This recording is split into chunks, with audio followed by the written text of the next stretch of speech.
Mutongoi wa chama cha Wiper Patriotic Front Stephen Kalonzo Musyoka Niwatula Muti Selikali Nene kwa Kuendeea Kwenda Kuthoosya shares cia Kambuni wa Mikumukanilye wa Safaricom ona Kutwika Kwina Ikoani Yiedee Kortini Wayiulu Kukonia Uthoosya wa Kiliombunge cha 15 Luayana cha shares cia Selikali Kambunini Mutongoi wa kulia Kenya kukwatana na kwiyumbania kwisila kwiyandikithia takuni makura kumwino kana kwino cha serikali ya President Ruto iweta kana Yiedee na kuonzia mwana wa ukwati wa nthi ya Kenya kwa kuthoosya mali ya mwene nthi vate muvango Wayiulu. Faith mwanikira movoso ndongo yino ya Wiper Patriotic Front inena na andiki mama uvo kuelekela Uthoosya wa shares ya Selikali Kambunini wa Mikumukanilye wa Safaricom ni yawetakana ona Kutwika koti Wayiulu namba kunya utwi iulwa Ikoani ila yathakiwe Kortini nitoni gachoka aileana na Kuthoow'A kwa shares ithi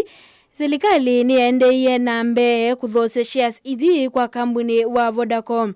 We are deeply concerned that the National Treasury has proceeded to complete the sale of the government's 15% stake in Safaricom PLC to Vodacom, while our substantive constitutional petition remains pending before the High Court. This transaction has been closed under a cloud of unresolved constitutional questions.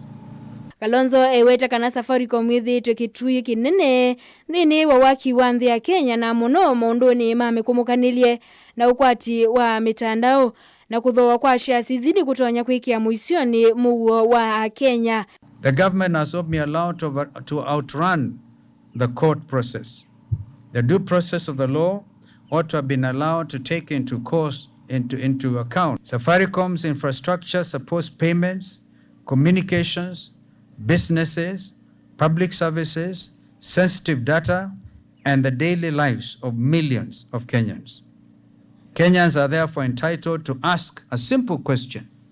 Why was the government in such a hurry to sell a highly profitable and strategic national asset before the High Court could pronounce itself?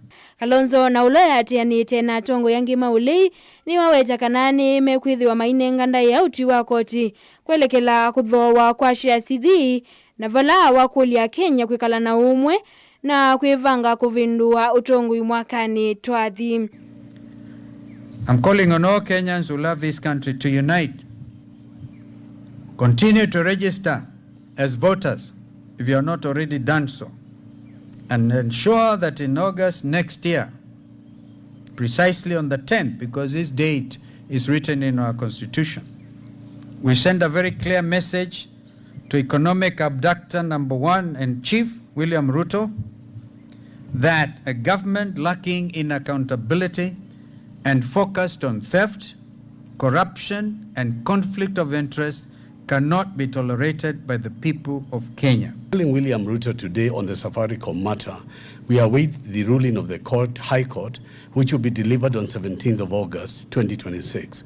And after that ruling is given, we are going to take that matter all the way up to the Supreme Court.